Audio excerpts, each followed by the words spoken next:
It's an honor to welcome Professor Jeffrey Herf.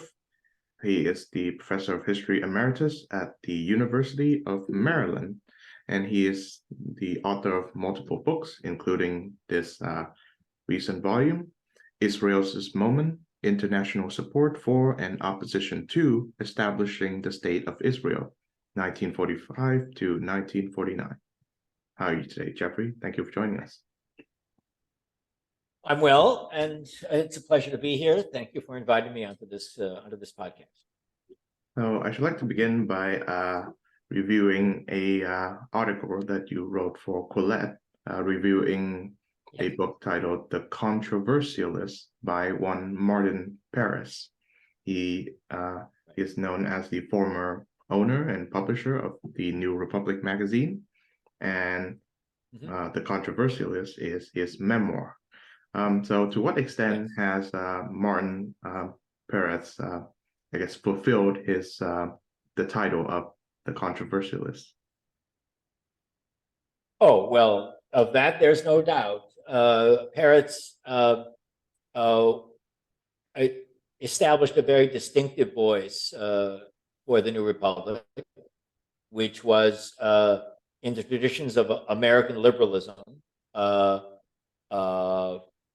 from the New Deal through the Cold War, and in the process, the magazine was critical of American conservatism, but it also was critical of American leftism, and in the process, it emerged as a liberal magazine that was unusual because it was willing to criticize both the right and the left, and most distinctively, the New Republic emerged as a liberal journal in Washington that was very sympathetic to the state of Israel and its founding traditions, its secular, democratic, Zionist traditions, and so. In doing so, Peretz found himself in an ongoing controversy as leftists became and some liberals as well became increasingly critical of the Zionist project. So, I mean, there are other controversies, but there is no doubt that the New Republic, from 1974 to 2011, when Peretz was the owner and publisher, that the New Republic continued and developed further a distinctive tradition of American liberalism.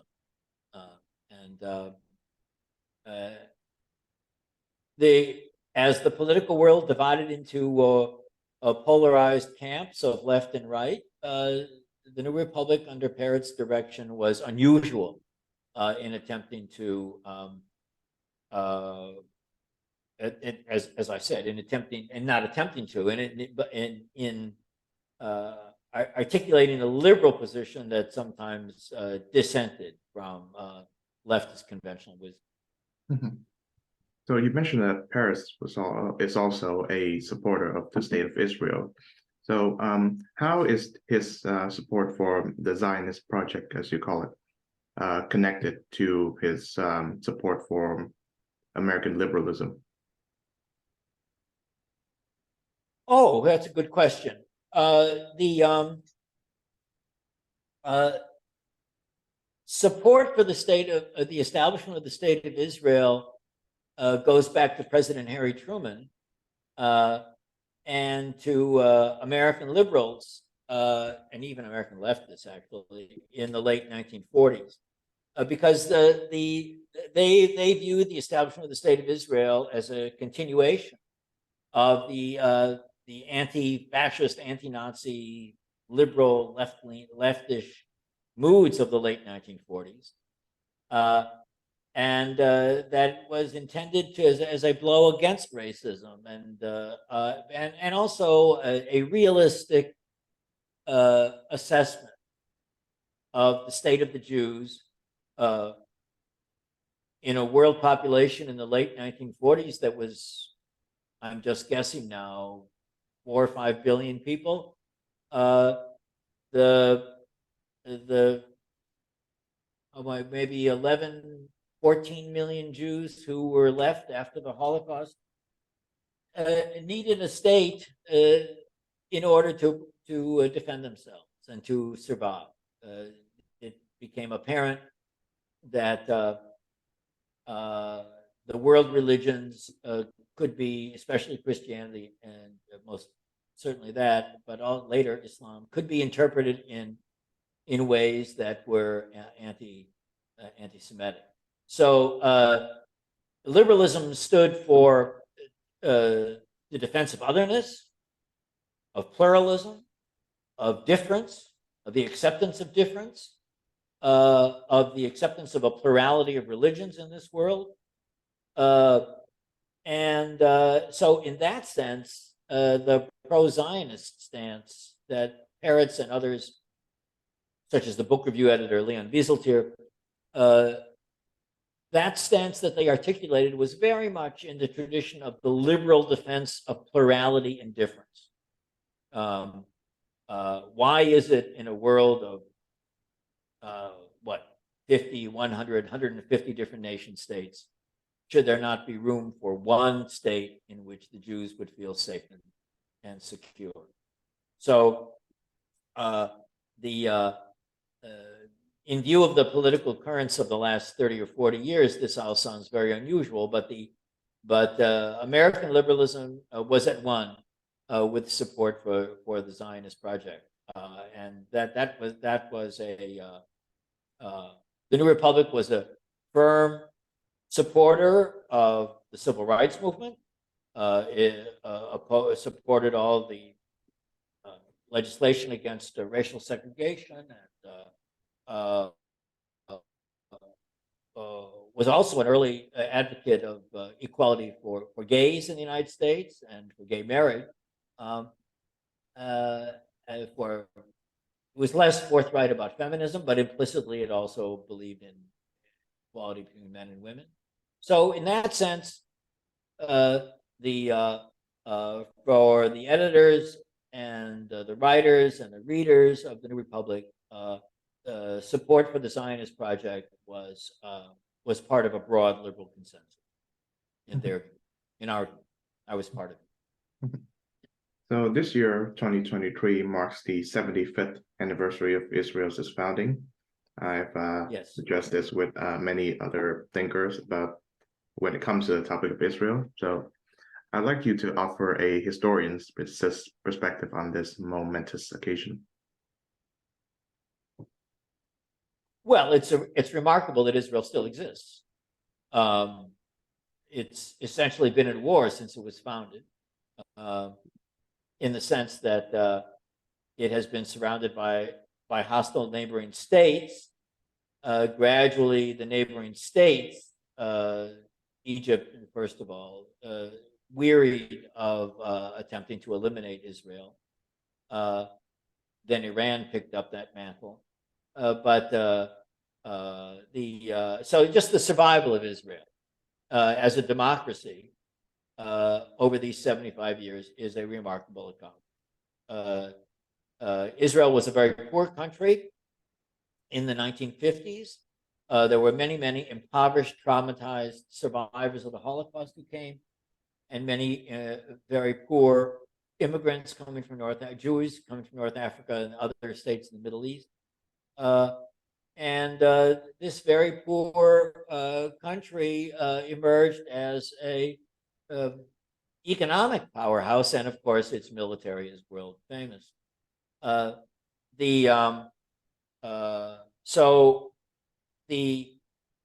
regard the establishment of the State of Israel as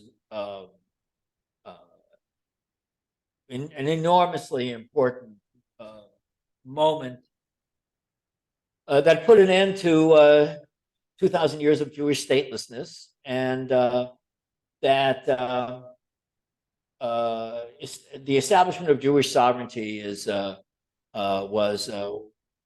was a fact of enormous importance.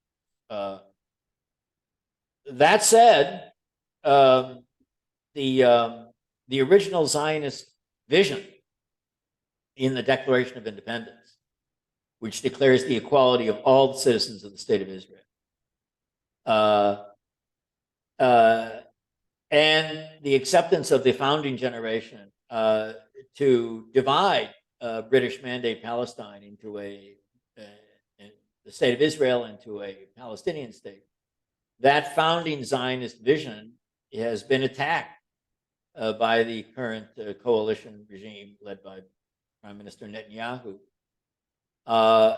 And so much is up in the air as to whether or not this founding Jewish yet secular modern state will persist, or whether it will become a kind of an authoritarian theocracy.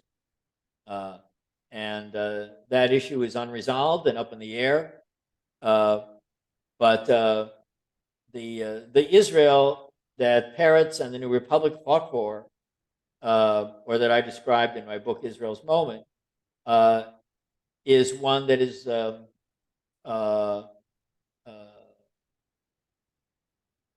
it's a very modern phenomenon.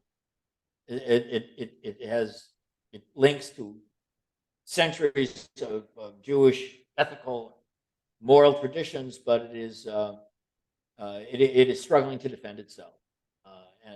So, as a historian, it's impossible to say how things will turn out.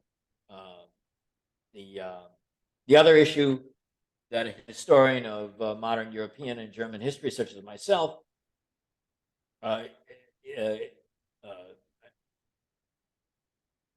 another issue that is very much on my mind and that of others, of course, is the threat to Israel posed by Iran's attempt to develop nuclear weapons, and the impact that would have on the ability of Hamas and Hezbollah to attack Israel, and potentially even more catastrophically to actually use them. So it's there are signs that Israel is now more integrated with other Arab states than has been the case in the last 75 years with the Abraham Accords. Yet the reality is much is up in the air. I think any historian who predicts what will happen in the years to come is really it's not plausible to me. But I underscore the fact that this state has survived for 75 years and thrived and remain a democracy, though the democracy is under challenge, is itself a remarkable historical event. So let's dive into the book, which an excerpt of which was published in the journal Sapir, founded by Bret Stephens. So the article itself is titled "Israel is Anti-Racist, Anti-Colonialist, Anti-Fascist, and Was from the Start." And I would like to quote an extended excerpt from it. Begin quote: "The Jewish state was the project of the anti-fascist, anti-racist, anti-colonialist, anti-imperialist left, including the Soviet Union. Decision makers in the American and British foreign policy establishment were almost overwhelmingly hostile to Israel's creation, with the important but qualified exception of President Harry Truman and second-rank advisors such as Clark Clifford. Had it been up to the British Foreign Office or the US State and Defense Departments and the CIA, the usual malefactors of Western imperialism, the Jewish state would have been stillborn." So a couple of very interesting facts to delve into there. First, the Soviet support for the creation of the State of Israel. What was the cause of it, and how did it manifest itself? Well, probably the most important cause of it was Joseph Stalin's belief that the establishment of the State of Israel would serve to drive Britain out of Palestine, and that the State of Israel would thus become a vehicle for expanding Soviet and communist influence in the Middle East. That was not a crazy thing for Stalin to think, because there was a great deal of, there was considerable gratitude to the Soviet Union for the role that it played in defeating Nazi Germany, gratitude among Jews who survived the Holocaust, and there were Soviet efforts to send agents to Palestine to, influence politics there. So, from Stalin's perspective, it was a matter of realpolitik. This was an early chapter in the Cold War, and he viewed the establishment of Jewish sovereignty in Palestine as advantageous to the Soviet Union communist notion of global anti-imperialism, pushing back against the British Empire and then the Americans. So realpolitik. But there was another dimension. History is also a history of emotions and passions. And when one reads the speeches at the United Nations by Soviet Ambassador Andrei Gromyko, or the Polish representatives or the Ukrainian representatives, the names escape me right at the moment. It's clear that the very fresh, we're talking about 1947, the very fresh memories of the Holocaust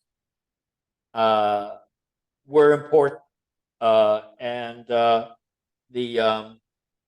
important for Polish and Ukrainian and Czech support for the establishment of the Jewish state. Again, in their view, the Zionist project was part of a reaction against racism and against anti-Semitism as well. And third, in the Soviet bloc, but not only in the Soviet bloc, there was widespread awareness that some of the prominent leaders of the Palestine national movement in 1945, 6, 7, 8, Hashim bin al-Husseini, Jamal Husseini, and their supporters in the Muslim Brotherhood in Egypt, such as Hassan al-Banna, had been, and Husseini in particular, had collaborated with the Nazis.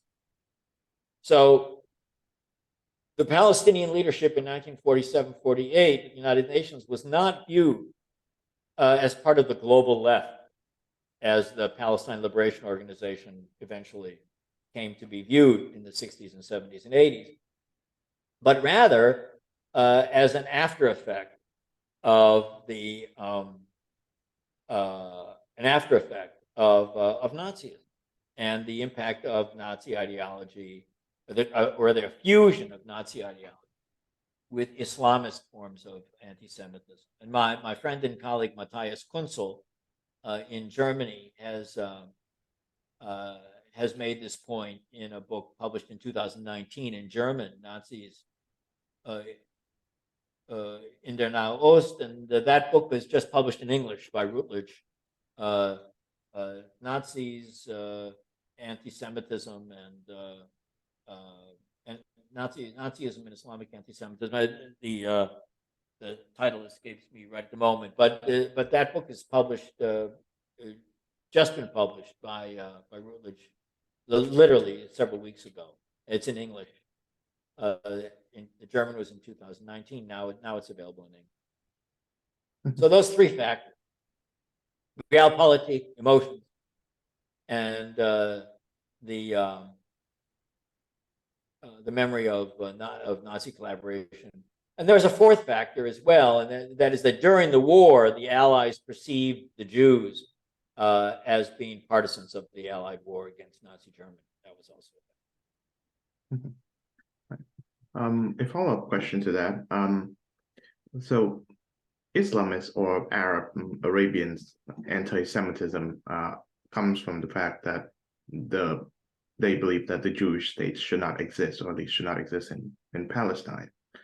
Now, if we grant them that particular proposition, let's say that the uh, the Jewish state was located in anywhere else on the earth other than the Middle East, would the anti-Semitic fervor be reduced or alleviated in any way?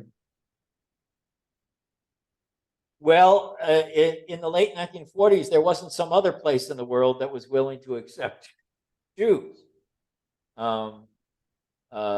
It's not as if there were places, eagerly seeking the survivors of the Holocaust to form a state, and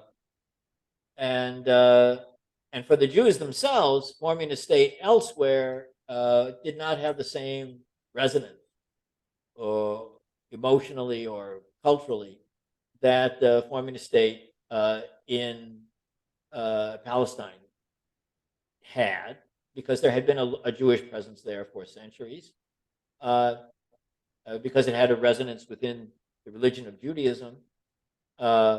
So that's a counterfactual, the hypothetical that I can't really answer. There were Arab intellectuals and professional people and business people in the 1930s and 40s who looked favorably on the establishment of a Zionist project in Palestine and thought that it would be a boon, an advantage to the region. This issue gets back to the question you posed at the outset about the relationship between liberalism and Zionism. Whether we think of John Stuart Mill or Isaiah Berlin or Raymond Aron or Alexis de Tocqueville or James Madison, or one could go on and on about various liberals. One thing that all of them shared was that the world should be made free for diversity, that there should be room for difference and otherness, plurality, that there is no one royal road to wisdom, there's no one form of religious conviction that is, appropriate to everybody, and that difference and plurality, multi-ethnicity, is an advantage and enriches life.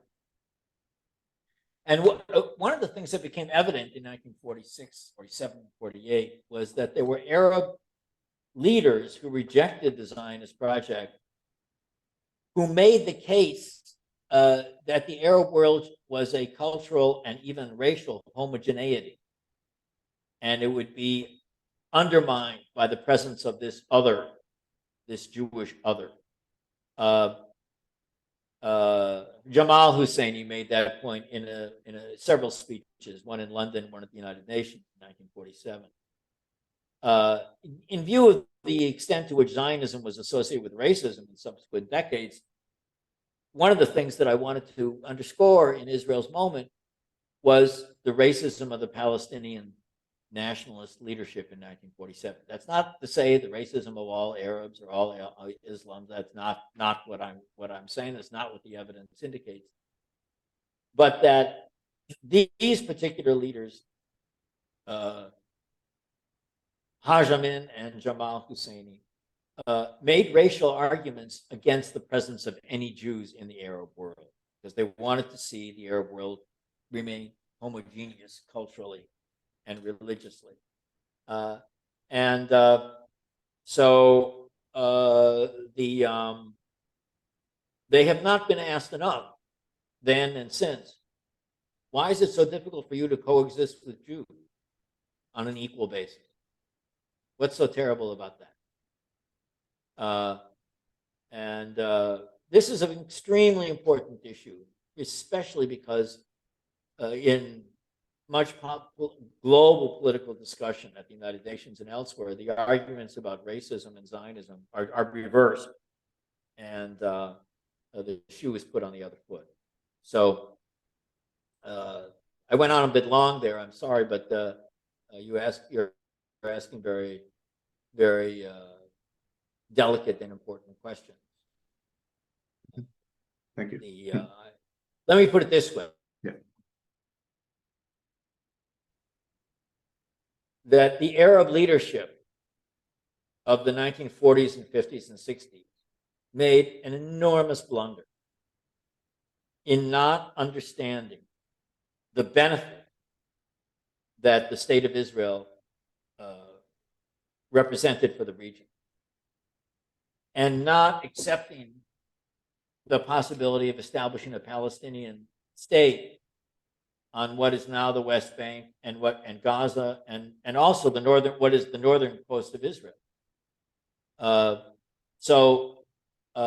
Had they then long ago accepted the partition resolution, the Palestinian state would, in my view, by now have been as economically viable and vibrant as Israel is today, and the two of them together would have been an economic dynamism, an intellectual dynamism for the whole region.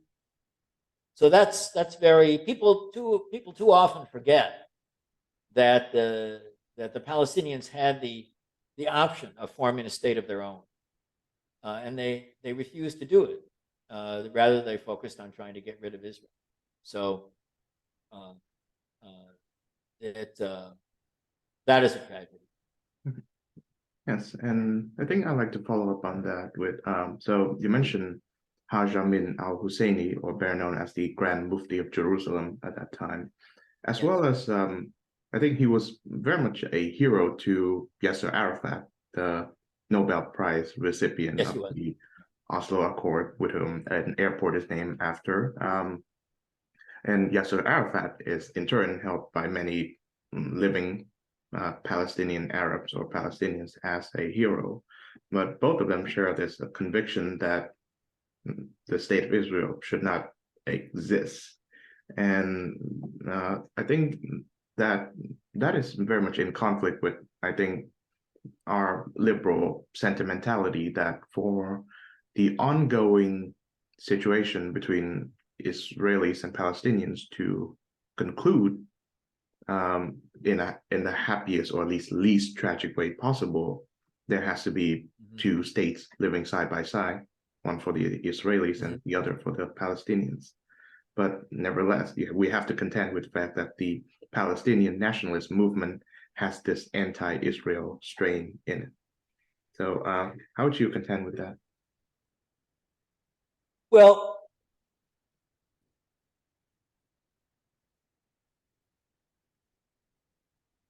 Israel is very small geographically.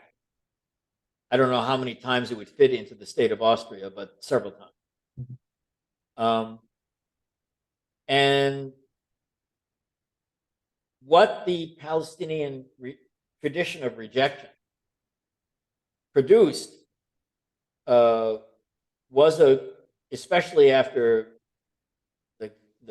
the Oslo process and then the first and the second Intifada, was a belief in Israel that there was no partner for peace, and that the Arafat's campaign of terror, the terrorism of Hamas, Hezbollah,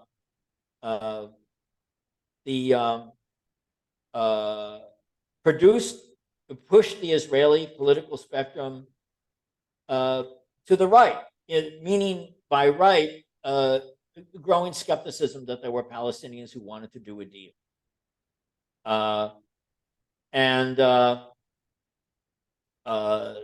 This then entered a self-fulfilling prophecy where more conservative administration in Israel supported more settlement construction on the West Bank, which then infuriated even more Palestinians, and things got worse and worse.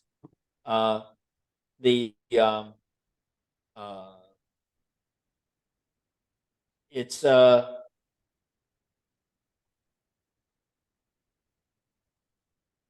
fundamental problem from 1947 to the present, from Husseini through Arafat through Hamas and Hezbollah, has been an unwillingness to fully accept the existence of the state of Israel in its present form and to coexist with it. And what that has done within Israel is made it possible for a politician like Benjamin Netanyahu to be elected again and again, and now to form what I regard as a very unfortunate coalition government today. So the Peretz, to come back to Martin Peretz, in last spring, or was it last? Yes, it was the spring.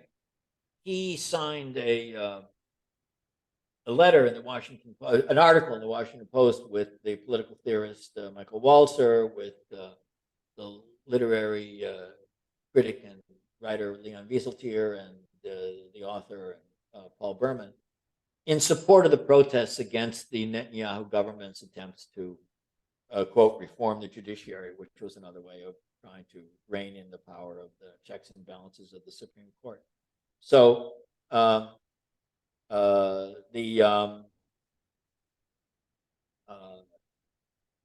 criticism needs to go in both directions, against the right-wing government in Israel and against the continuing Palestinian attempt to delegitimate the state of Israel. And, of course, against Iran's threats. So it's as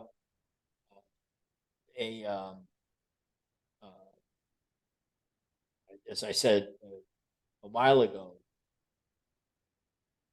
it's very important that the protests in Israel succeed and push back against the efforts of the ultra-Orthodox to transform the country.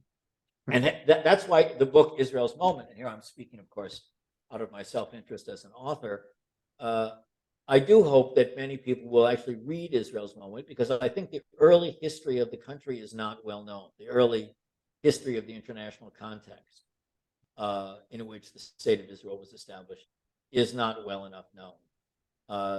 The Palestine Liberation Organization was a political failure in terms of accomplishing the goals that it set out, but as a propaganda organization in world politics, it has had considerable success in spreading the falsehood that the state of Israel was a product of American imperialism.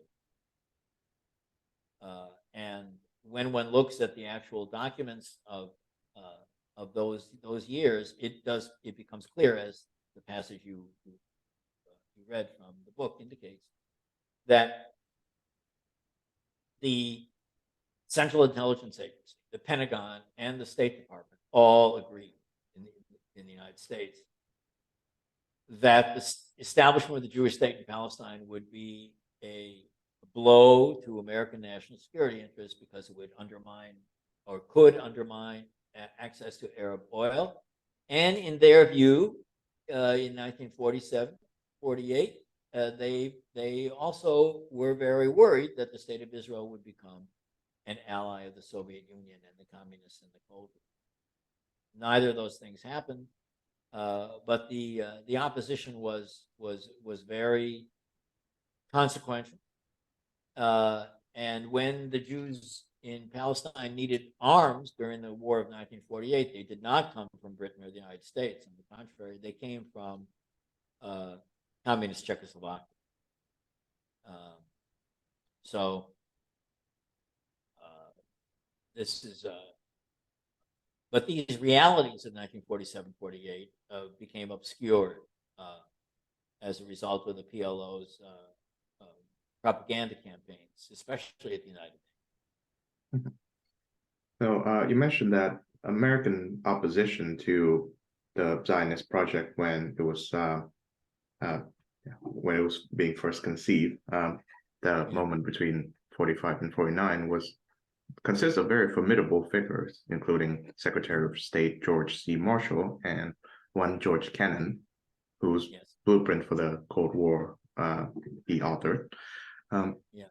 I think nowadays there are realpolitik arguments that being having such a close relationship with Israel would alienate every other Arab country in the Middle East. I think still stands. It reared its head in 2007 with that best-selling book by John J. Mearsheimer and Stephen Walt, The Israel Lobby. Nevertheless, when it comes to making arguments for the continuing U.S.-Israeli relationship, the ones that first come to mind is often that the U.S. and Israel share values, and they're both democracies and they're both liberals and such. Yes. Yes. Mm-hmm. Well, this gets us back to the issue that I mentioned. The founding generation, Ben Gurion, Moshe Sharett, the founding generation of the Zionist project in the late 40s and then in the 50s and 60s, fundamentally shared the values of liberal democracy. And many of them were socialists, but they were Democrats with a small d. And and they meant that Israel should be a state of all of its citizens, Jews, Arabs, Christians, atheists, what have you. And in that sense, the state of Israel then and until today still shares fundamental values with the United States. And an alliance is based on shared interests, but also shared values. And and there is now a minority in Israel, among the ultra-Orthodox, which supports segregation between the sexes, which is attempting to impose a religious orthodoxy on the country, which is foreclosing the possibility of any two-state solution. That minority, the values of that minority are really clash with at least the professed values. The realities in our country, of course, are more complicated, but the professed values of the United States.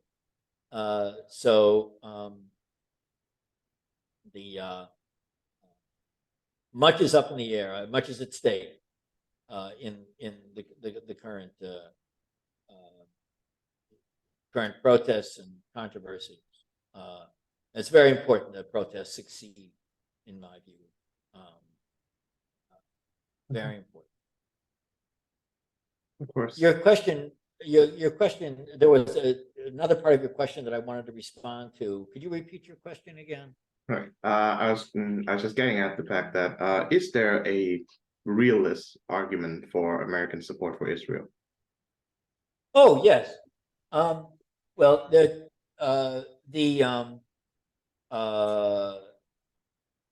realist argument is that Israel is clearly the country in the Middle East which most closely shares American values and interests. Before the War of 1967 and even into the War of 1967, the United States kept its distance from Israel. There were many pleasant speeches, but subsequent, really significant, major military assistance, not to mention an alliance, did not exist. And the close relationship between the United States military and the Israeli military only developed after the 1967 war.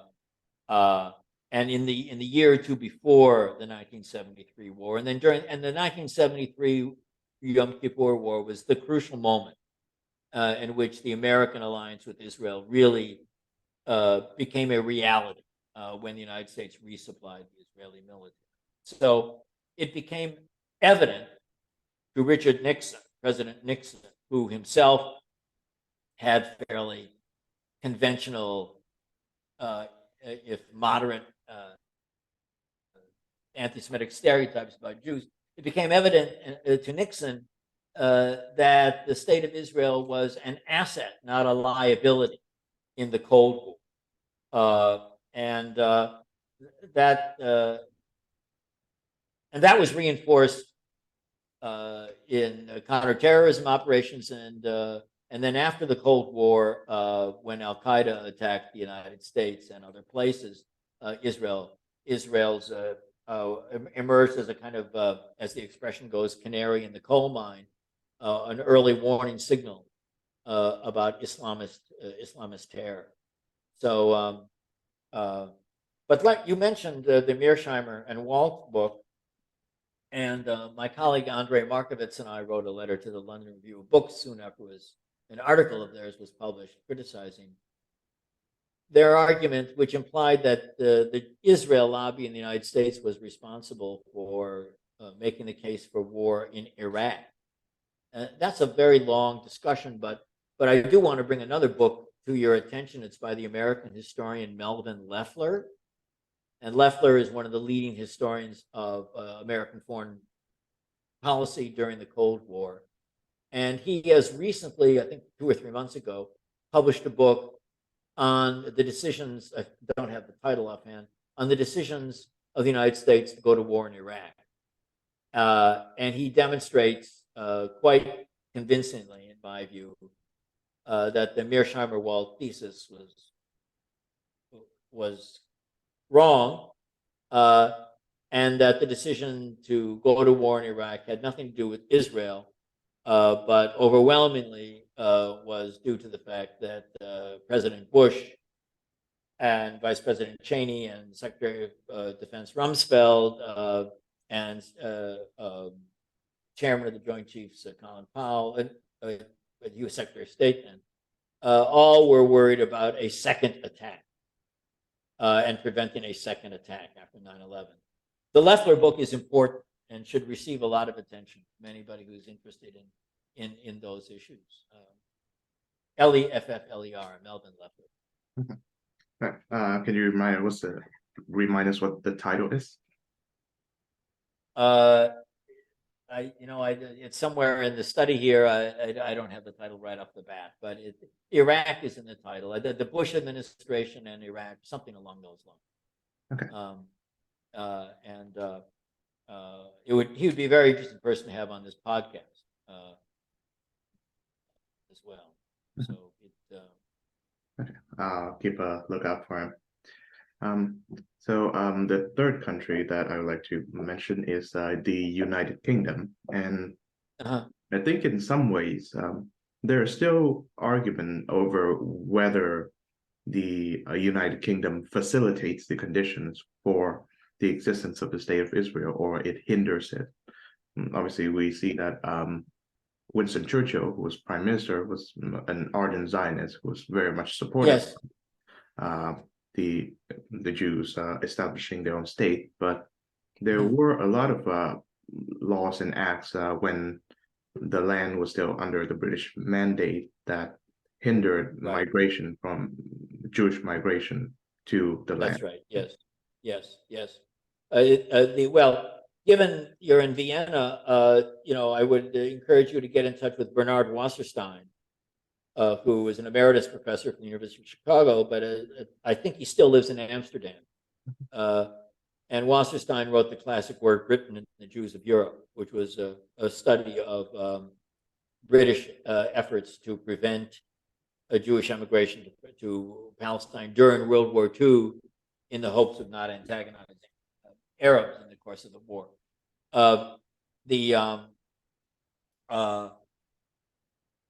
The Churchill, as you know, lost the election of August 1945 and was replaced by Clement Attlee as prime minister and Ernst Bevin as the foreign minister. And the Labour Party in Britain was on record as supporting the Zionist project as part of the anti-fascist sentiment at the time. But Bevin changed policy fundamentally. After the British had decided to leave, they were leaving India, Bevan accepted the arguments of the British Foreign Office that leaving Palestine would undermine the British Empire, and he was an emphatic opponent of the establishment of the State of Israel.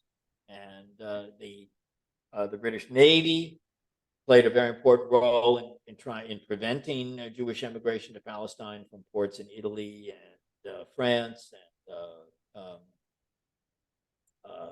and refugees coming from Bulgaria and Romania. So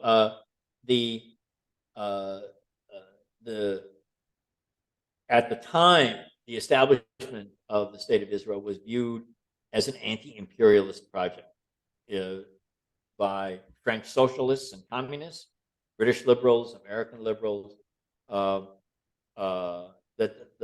the language of anti-imperialism in those years was synonymous with opposition to British policy.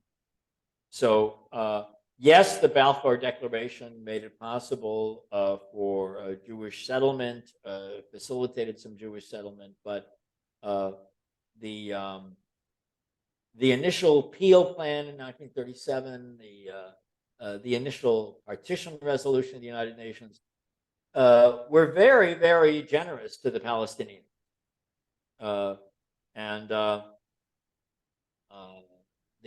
But the British government, British Foreign Office, also British intelligence group, also made the case that the Zionist project was going to aid the Soviet Union and communism. So in those early years of the Cold War, the British, who had enormous prestige in Washington, in the Pentagon and the State Department, this just following World War II, the Americans and the British had worked closely together during the war against the Nazis. It was the British who were warning about the Soviet Union and communist influence in the Middle East. And the argument that they made was something along the following lines: the Jews, and here they were not thinking about the Jews coming from North Africa or from Iraq or Syria, but they were thinking about the Jews coming from Europe. The Jews coming to Palestine from Europe are modern people. They come out of the socialist movement. They've read Marx. They know about. They're part of the modern political. Yes, they want a Jewish state, but this is a result of anti-Semitism in Europe, and they're not religious fundamentalists. On the other hand, and therefore they're more sympathetic to Marxism and communism. Add to that the role of the Soviet Union in World War II. On the other hand, the Arabs, the British intelligence analysts argued, come from a culturally conservative, religiously devout set of countries, which look askance at equality between men and women, which are deeply anti-communist, and for whom the appeals of communism are almost nil. So what does Britain and the United States have to worry about in the first months and years of the Cold War in terms of Soviet influence in the Middle East? It's not the Arabs. The Arab monarchies are conservative culturally and politically, and they will be more or less immune to communist influence. But it's the Jews coming from Europe, the more modern people, who are more likely to pose a problem for British and American national security interests in the Middle East. That's what they wrote. That's what they wrote. And this too became forgotten by the 1960s, 70s, and 80s.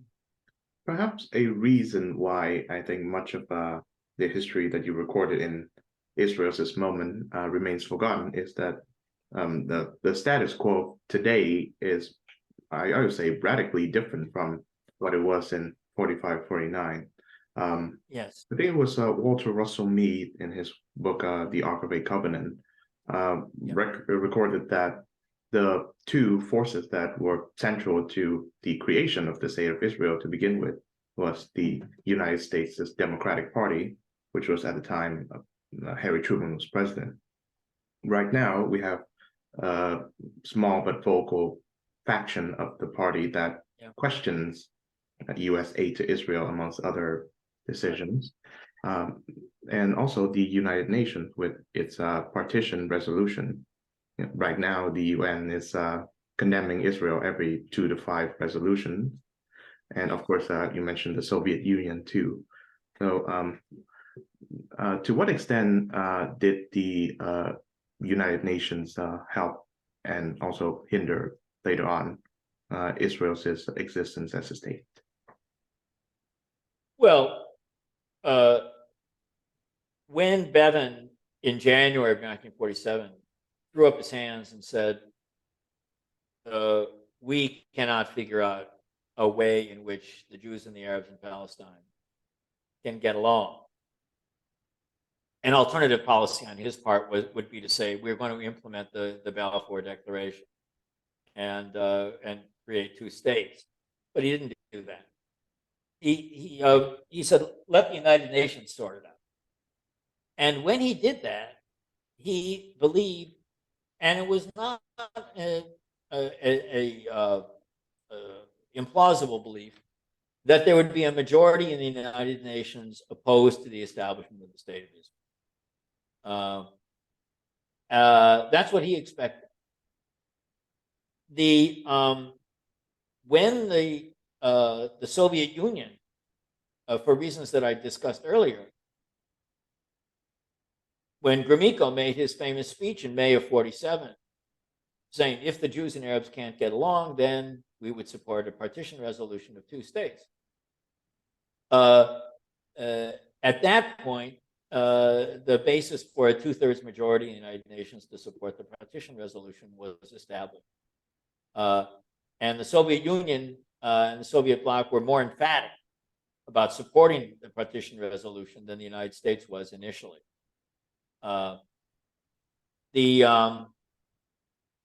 What happened? What happened was that the realities of 1947-48 were obscured by the leftism of third world leftism in the 1960s and 70s, and then, as you indicated, and when the point you made is very important, that there's a tendency to project the present into the past. It's called presentism. And the realities of the last 30 years are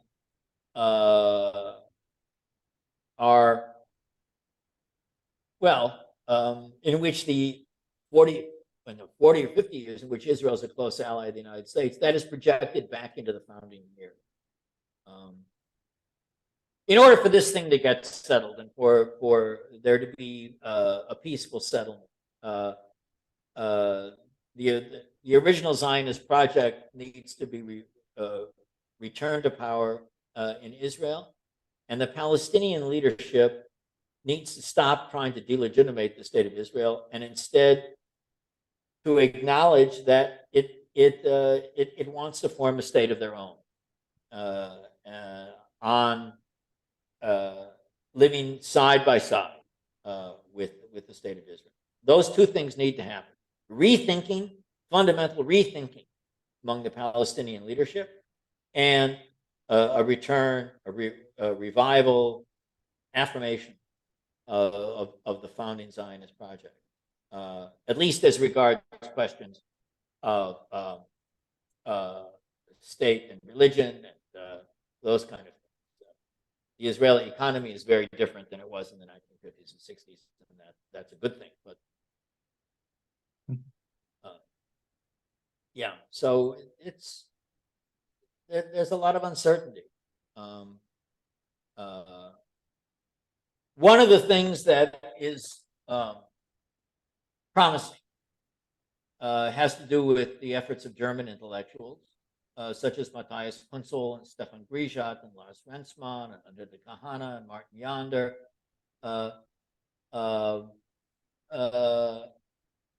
who reject, of course, prejudice or antagonism to Muslims, or who reject any kind of Islamophobia, but who nevertheless wish to point attention to the role of anti-Semitism when it comes from Islamic sources. And they have made a very significant contribution to international discussion of these issues. And some of them are in Vienna too. Stefan Grishat lived in Vienna for a while, and Simona Hartmann, and there are other people in Vienna who have contributed to this discussion of Islamist anti-Semitism. That is an interpretation of Islam, not Islam per se, but an interpretation of Islam that accentuates the anti-Jewish elements in this tradition. That is not the same, not at all the same as an attack on the religion of Islam. Very different.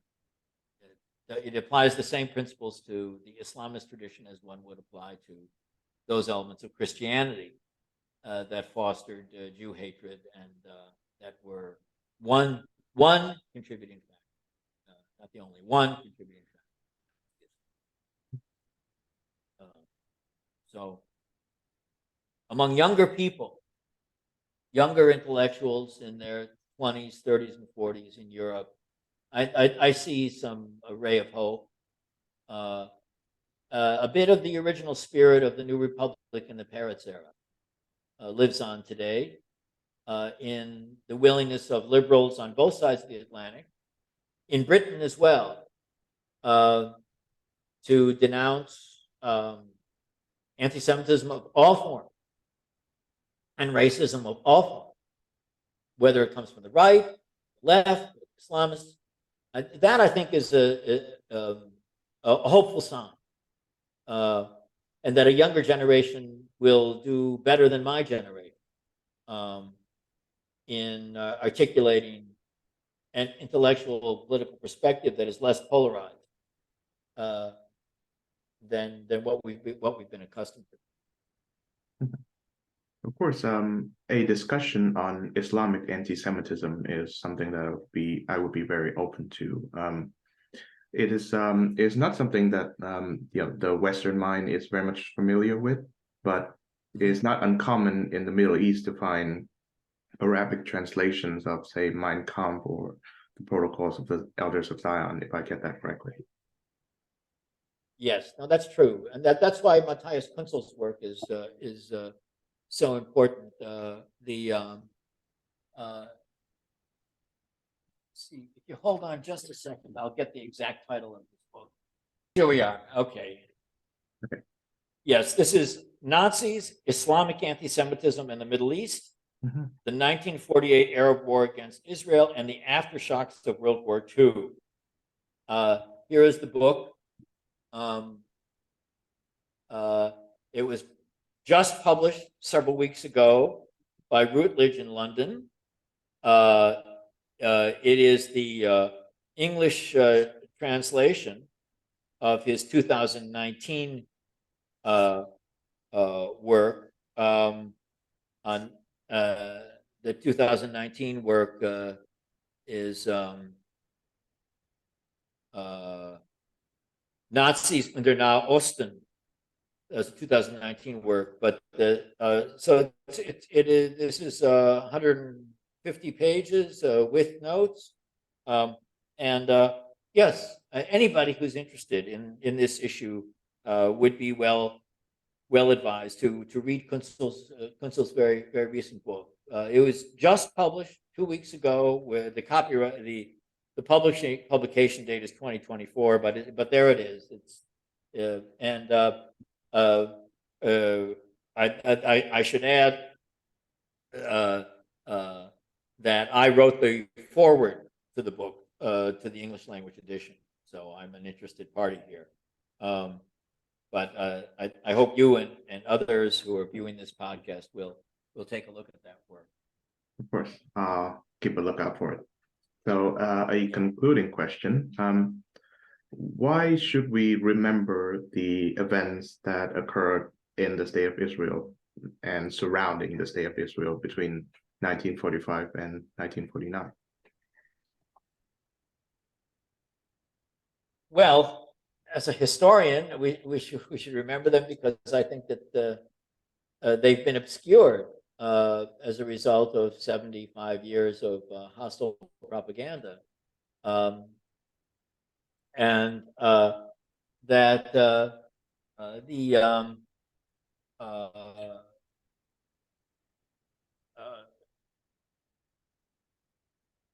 that the understanding the realities of those years, I think.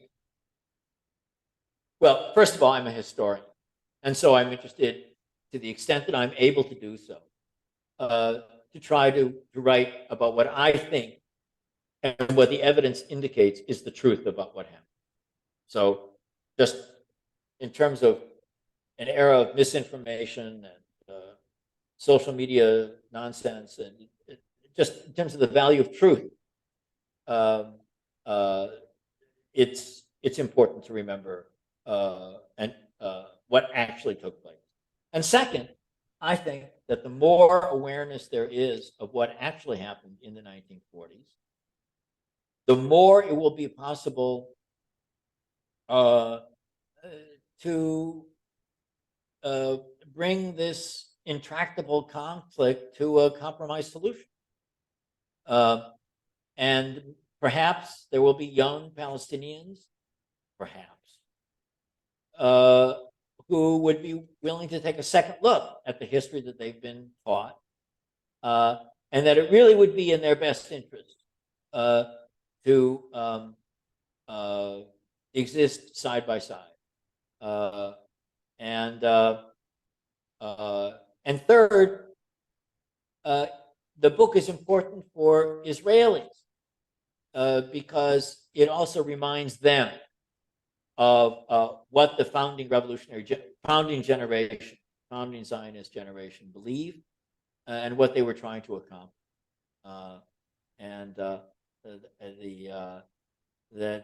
This was not a settler colonialist racist imposition, far from it, and that I'm a historian of modern European and modern German history, and I've published books about the Nazis and World War II and Holocaust, and one of the things that my work as a historian has indicated, or I've learned, is that millions of people for long periods of time believe things that are not true. And well, there are a lot of people in my own country today who still seem to think the 2020 election was stolen. And in the Arab world and among the Palestinians, there's been much too much belief in things that were simply not the case. And so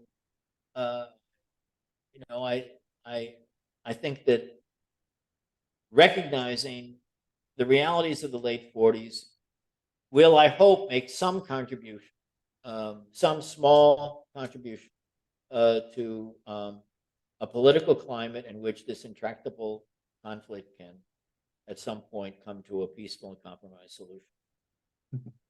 Well, on that wonderful note, thank you very much, Professor Jeffrey Herf of the University of Maryland, for joining us on this interview. Well, thank you very much for having me. It's been a pleasure.